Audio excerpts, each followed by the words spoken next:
Namhlanje mfethu ngifisa sikhulume ngokugqugquzela abantu abasemsebenzini. Khona uhlobo lwabantu uvumela ufika emsebenzini mfethu lunelukuluku, lunama-dreams.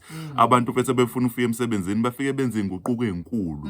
Kodwa bathe mase befika mfethu emsebenzini ngenxa yezimo zezinto ezihlukahlukene bayithola sebeluza ispark. So namhlanje topic yethu talks about losing your spark in the workplace. Losing your spark in the workplace. Yes, ukulahlekelwa ugqozi. Mfethu mhlawumbe nje ukukhuluma ngevesi elithe labaseceleni but ngizokwazi ukuletha kulento. Khona ivesi esilazi kakhulu elikhuluma ngomhlwanyeli mfethu ohamba wafika wahlonyela imbewu. iBhayibheli malikhuluma lithi khona imbewu eyawela ematsheni, you know. Kuthiwa labantu laba abantu abazwi izwi likaNkulunkulu balamukele ngenjabulo. But mase kufika the trials and tribulations ebese liyalahleka ugqozi bayithole sebehlehla, you know. Maqala konke kuba ne-excitement but kuthi ngohambo ngokubude bendlela ebese kulahleka ispark.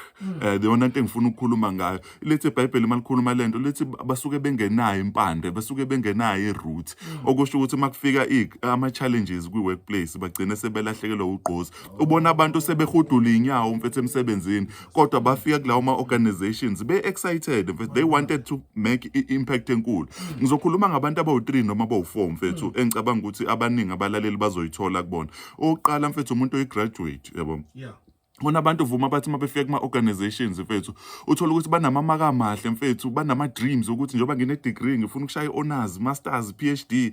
Athi uma efika kwi-organization enogqozi mfethu lokuthi ufuna ukufunda umsebenzi aqhubeka afunde futhi nasesikoleni. Kodwa uma efika uthola i-corporate culture ayiqhakambisi ukufunda. Uthola ukuthi useyachwenzwa kule nkampani kuyahleka kuthiwa hayi baphela bafundile lapha. Abanye baze bambuze bathi buka thina sisebenza nawe kodwa sifundile.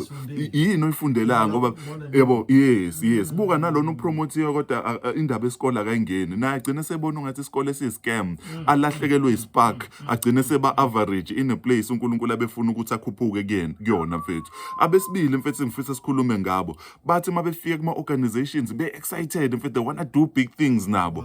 Kodwa mfethu bafike bahlekwe kuthi uyawukame Gumede, hey wena why squishy lana mfethu, yabo. Athi usabathi uyazama ukuyasebenza mfethu kuthiwa hayi no relax mfethu, hey relax amusa nje ukulodwa ufuna ukubukwa abelungu bamtshela ukuthi hey yazi umsebenzi womlungu awupheli, you know. Relax mfethu, wena usebenza kakhulu mfethu unamawala, uyabona lento le. Athi umebuka naye mfethu abone ukuthi ungathi ngiyabaqhatha abafowethu ngihleze ngigqama kakhulu anginciphise. The minute you tone it down mfethu ugcina usuba average. Uthi uNkulunkulu bekulethe mhlambe kuleyo nkampani ukuthi uspend 6 months uthole sekuphela mfethu 10 years in one position. Why? Because you've lost your spark mfethu. Kunabantu abakanjalo mfethu who have lost the spark when they come mfethu, you know.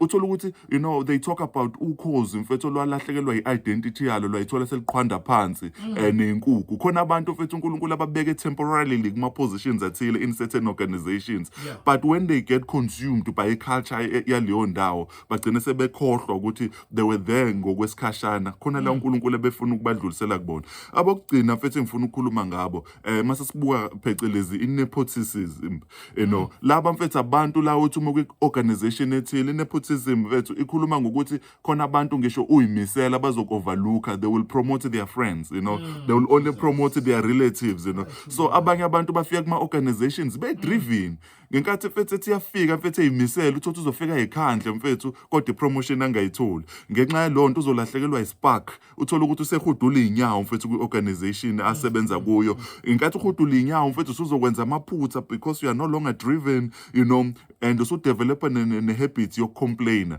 So mfethu kusamapha kulezi zinto esikhulumayo umuntu mfethu ongayithola ekulenkinga ukuthi naye wafika kwi-organization driven mfethu efuna ukwenza izinto ezinkulu waselahlekelwa ispark. I just wanna remind them lezi zinto mfethu ukuthi imbewu kuthiwa ayikhulanga yaba isihlahla esikhulu because yayingenawo ama-roots. Now what I'm gonna share now mfethu ngicabanga ukuthi kuzonikeza ama-roots kwabanye izinto ezimfishane. Okokuqala mfethu remember ukuthi somebody is always watching. Uma kule position okuyo remember remember that somebody is always watching. So kubalulekile ukuthi indlela osebenza ngayo ube nokuyikhandla ngoba ngisho ngathi i-system i-unfair kanjani. Uma uyikhandla somebody is watching and ngelinye ilanga they will headhunt you. Bazosho ukuthi khona umuntu esizwile ngayo kwi-organization ethile. Enye into remember ukuthi i-position okuyo the way osebenza ngakhona mfethu it's your future CV. Indlela osebenza ngayo izokukhulumela la ufuna ukuya khona ngelinye ilanga, you know.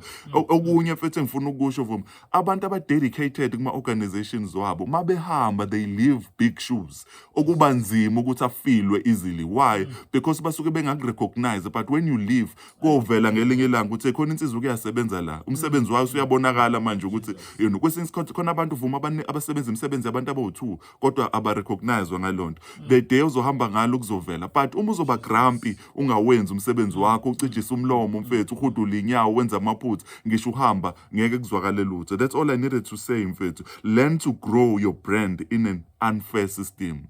Learn to grow your brand in an unjust system mfethu.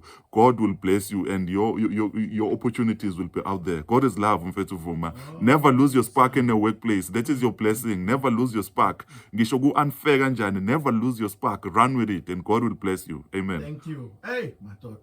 Tulane oshakho Tulane sometimes ukhuluma umuntu ayikhulunywa nathi ke manje la. Sizothini ngoba this is how we also receive our freedom and deliverance. Sure. Siyakhululeka ngenza ukuthi now you are crying because you've been trying and the only thing abayibonayo is just mistakes and nothing sure. good, no reward, nothing. And they reward their chummies Yes.